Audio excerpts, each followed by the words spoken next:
Pernah nggak sih kamu ketika menghadapi ujian tentang pekerjaan, kemudian tentang keluarga misalnya, hubungan percintaan ataupun kolaborasi dari ketiganya yang terjadi tidak sesuai dengan harapan kamu, kenyataan berbanding terbalik dengan harapan yang kamu miliki, kemudian membuat kamu mempertanyakan tentang kualitas diri. Apakah ini gara-gara aku tidak cukup baik? Apakah aku tidak cukup baik untuk menghadapi ini sehingga aku mengalami beberapa hal yang membuat aku tidak nyaman? Dan beberapa kondisi tadi membuat kamu barangkali mendapatkan reaksi dari lingkungan berupa pertanyaan-pertanyaan yang membuat kamu sensitif. Misalkan ketika lagi tidak bekerja ditanya, sekarang kerja di mana? Atau ketika pekerjaan yang menurut kamu belum cukup sesuai aspirasi orang tua ataupun saudara, misalkan ketika kumpul bareng mereka ditanya, sekarang kerja apa? Masih kerja di sana? Udah beli apa? Udah bisa beli apa? Seperti itu. Ataupun yang sudah bekerja, kemudian pekerjaannya sudah bagus, tapi dalam hubungan percintaan kurang sesuai ekspektasi kamu. Kerjaan kamu udah bagus, penghasilan udah ada, kok belum punya pasangan, kapan menikah, dan lain sebagainya. Atau dalam hal lain, misalkan ketika keduanya sudah bagus tapi orang tua toksik, kemudian orang tua bikin rumah tidak terasa seperti rumah, ataupun mengalami ketiga-tiganya yang bikin kadang merasa down dan lain sebagainya. Dan beberapa reaksi dari lingkungan membuat kamu merasa tidak mendapatkan pengakuan, tidak mendapatkan penerimaan, atau mengalami penolakan dari mereka. Dan hal ini membuat kamu tidak nyaman karena kamu berusaha untuk mencapai itu, untuk memenuhi ekspektasi mereka, tapi belum bisa. Dan beberapa reaksi dari lingkungan kamu tadi misalnya membuat kamu merasa tidak diterima, membuat kamu merasa tidak diakui, dan perasaan ini menimbulkan rasa cemas, diikuti rasa khawatir yang bikin kamu overthinking barangkali ketika malam hari, atau tidak perlu menunggu malam hari, ketika sedikit bengong aja mikirnya kemana-mana. Aduh, kira-kira masa depan aku gimana ya, kira-kira seperti apa ya, dan lain sebagainya ya, aku apakah tidak cukup baik, dan beberapa pernyataan lain atau pertanyaan lain yang membuat kamu semakin merasa tidak nyaman. Nah, jika ini dibiarkan tentu tidak baik untuk kesehatan mental kita. Jika ini dibiarkan tentu tidak baik kalau sudah sampai kena ke kesehatan mental, ini bisa berefek ke kesehatan fisik juga. Stres, jadi tidak fokus bekerja, jadi tidak fokus beraktivitas, kurang tidur, kemudian tidak nafsu makan atau makan secara berlebihan. Ini perlu diatasi. Lalu apa yang bisa aku lakukan, apa yang perlu aku lakukan karena ini membuat aku merasa tidak nyaman? Jadi teman-teman, yang pertama, jangan buru-buru melakukan self-diagnose atau mendiagnosa diri tentang perasaan tidak nyaman yang kamu alami. Karena seringkali mungkin teman-teman juga menjumpai di internet ataupun di sosial media seseorang mendiagnosa dirinya ini itu tanpa dia ke psikiater atau tanpa dia ke psikolog dulu. Oke, fix aku kena ini. Oke, fix ini generalized anxiety disorder, misalkan seperti itu. Karena untuk memenuhi standar itu pun juga ada beberapa poin. Biasanya kita menggunakan panduan DSM-5 yang dijadikan sebagai panduan untuk mendiagnosa apakah ini termasuk gangguan kecemasan ini ataupun ini. Dan juga itu pun adanya pengamatan. Jadi tidak hanya sekali lihat, misalkan ya ketemu orang, aku lihat dari penampilannya, aku lihat dari tampaknya, ini kayaknya mengalami gangguan ini pasti mengalami gangguan ini. Tidak bisa, jadi ada proses observasi atau mengamati, ada ngobrol dulu dan menggali informasi dulu dari orang yang bersangkutan, baru dengan beberapa tahap pertemuan atau kadang nggak cuma sekali pertemuan itu baru bisa, oh dia mengalami ini. Seperti itu teman-teman. Dalam DSM-5, seseorang disebut anxiety disorder ketika mengalami perasaan tidak nyaman, kecemasan itu selama kurun waktu 6 bulan.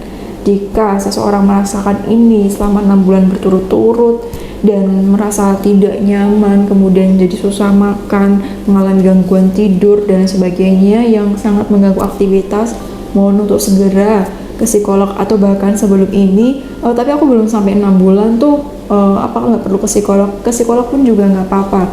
Nanti akan lebih baik, akan dibantu gimana cara mengatasi beberapa kecemasan yang mengganggu kamu selama ini.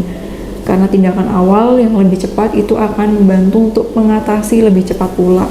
Seperti itu teman-teman. Lalu apa yang bisa kita lakukan untuk diri kita sendiri? Selain kita konsultasi ke psikolog tadi, jadi yang pertama kita bisa lakukan dengan melatih diri kita untuk mindful, untuk fokus terhadap apa yang kita punya saat ini. Bagus kita punya planning terhadap masa depan, tapi kita perlu ingat bahwa yang bisa kita kendalikan adalah masa sekarang. Kita bisa berencana, bahasanya ya kita bisa berencana, tapi Allah yang menentukan. Untuk memastikan masa depan itu bukan kendali kita, bukan kemampuan kita. Kita lakukan apa yang kita mampu, yaitu masa kini yang kita punya. Misalkan dengan kamu fokus untuk mengembangkan diri, untuk meningkatkan rasa cinta kepada diri kamu sendiri misalkan, kemudian kamu belajar, kemudian kamu bersosialisasi dengan orang-orang yang positif, di saat ini itu akan membantu sekali. Jadi fokus terhadap apa yang kamu punya sekarang, fokus terhadap apa yang kamu kerjakan saat ini untuk memastikan masa depan kamu pasti jadi seperti ini, pasti jadi seperti itu. Tuh bukan tugas kita. Kita boleh berencana, tapi Allah yang menentukan pastinya seperti apa. Dalam hal ini ya, kita sebagai muslim pun kita sudah dibekali ada sumber obat yang luar biasa dan ada semua di sana, yaitu Allah sudah menurunkan Al-Quran di mana ada penawar penyakit apapun di situ. Maksudnya apa? Kita bisa pelajari dan dapat ilmu dari Al-Quran. Salah satunya adalah kita belajar untuk ikhlas, kita belajar untuk menerima ketetapan yang Allah berikan. Ada di salah satu surat, mohon maaf aku lupa suratnya apa, di mana Allah itu yang lebih tahu masa depan kita itu seperti apa. Allah yang tahu yang lebih baik buat diri kita itu seperti apa. Dan dalam hal ini untuk yang muslim, teman-teman, di Al-Quran itu ada semua obat hati, ada semua obat kegalauan kita. Salah satunya ketika kita ragu terhadap masa depan kita, ketika kita mengkhawatirkan tentang masa depan kita, ada di salah satu surat, sepertinya surat Al-Baqarah ya, nanti aku cantumkan, mohon maaf aku sekarang lupa, yang pada artinya atau intinya Allah itu lebih tahu tentang masa depan kita, lebih baik daripada diri kita sendiri, sedangkan kita itu tidak tahu apa-apa. Apa yang menurut kita baik itu belum tentu baik menurut Allah, dan apa yang menurut kita buruk itu belum tentu buruk buat diri kita menurut Allah. Kita sebagai manusia tidak tahu apa-apa, sedangkan Allah yang lebih tahu segalanya. Kalau kita yakin ini, kalau kita percaya tentang hal ini, insya Allah hati kita akan lebih tenang. Karena kita kembalikan lagi kepada Allah Subhanahu wa Ta'ala. Kita pegang apa yang bisa kita kendalikan, selebihnya ya Allah aku serahkan kepadamu. Engkau yang memberikan ketetapan terhadap masa depanku, Engkau tahu yang lebih baik untuk diri aku seperti apa, dan berikan aku keikhlasan untuk menerima ketetapan yang Engkau berikan. Jika kita percaya ini, jika kita yakin Allah akan selalu ada buat kita, Allah tidak akan mengecewakan kita, Allah tahu yang terbaik untuk kita itu seperti apa, insya Allah hati kita akan lebih tenang teman-teman.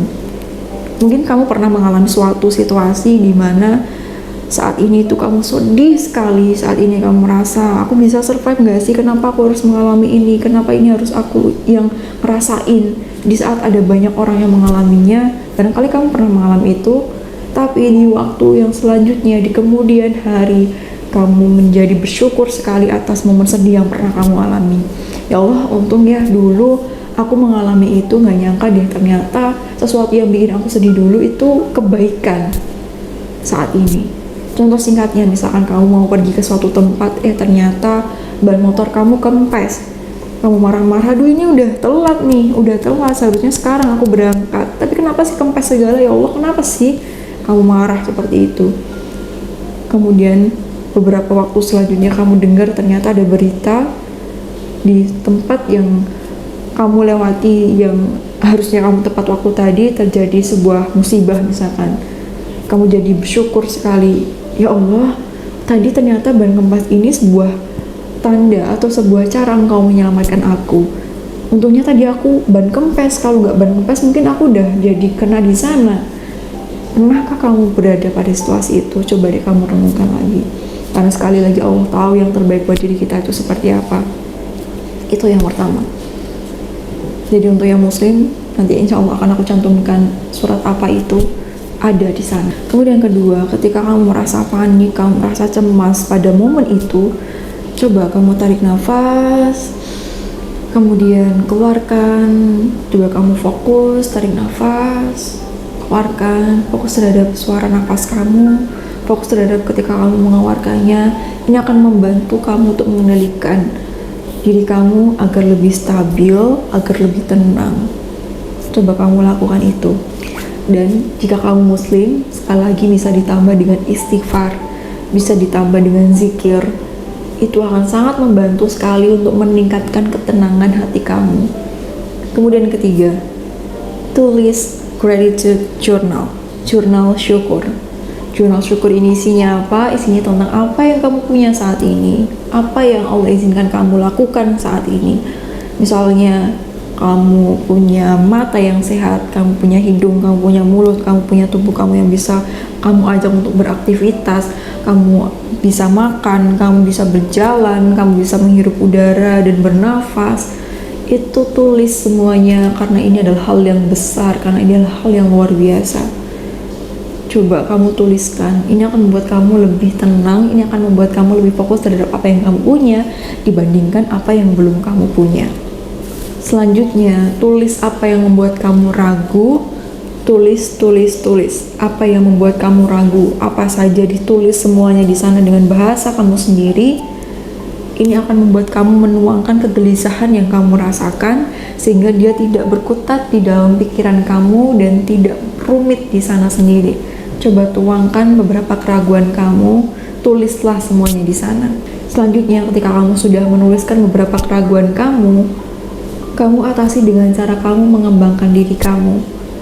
Keraguan-keraguan tadi bisa kamu tanyakan kepada orang yang bisa membantu kamu dan berilmu, apalagi jika orang itu sudah berhasil mengatasinya, sehingga ini akan lebih bisa membuat kamu tahu bagaimana caranya, karena mungkin di sebelumnya ada beberapa cara yang kurang tepat yang harus kamu perbaiki, dan ini juga bisa kamu dapatkan di buku pengembangan diri misalnya. Untuk teman-teman, aku merekomendasikan sekali buku dasar kalau menurut aku ya, yaitu The Magic of Thinking Big dari David Schwartz. Itu bagus sekali. Ini adalah buku pertama yang aku baca dan sangat ringan dan sangat mudah untuk dipahami. Silahkan kamu baca itu. Atau dari bukunya Anthony Robbins ada Unlimited Power, ada Awaken the Giant Within. Ini sering kali aku sebutkan karena ini termasuk buku-buku yang membuat aku berkesan sekali. Ini berkesan sekali buat aku, dan semoga barangkali teman-teman juga merasakan yang sama, karena aku tidak tahu, jadi silakan kamu baca sendiri.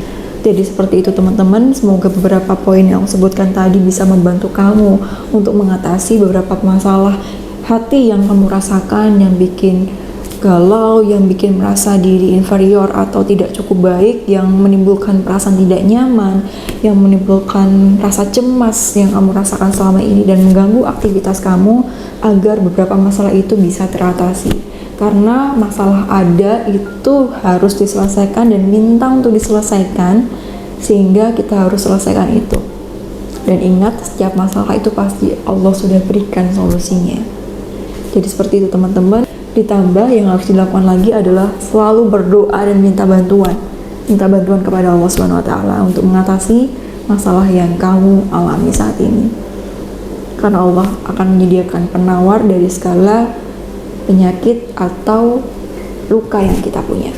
Jadi seperti itu teman-teman, semoga video ini membantu dan bermanfaat. Sampai jumpa di video selanjutnya bersama aku Dewi Puspita. Terima kasih banyak sudah mau peduli terhadap diri kamu sendiri, karena kamu berharga dan kamu berhak untuk bahagia.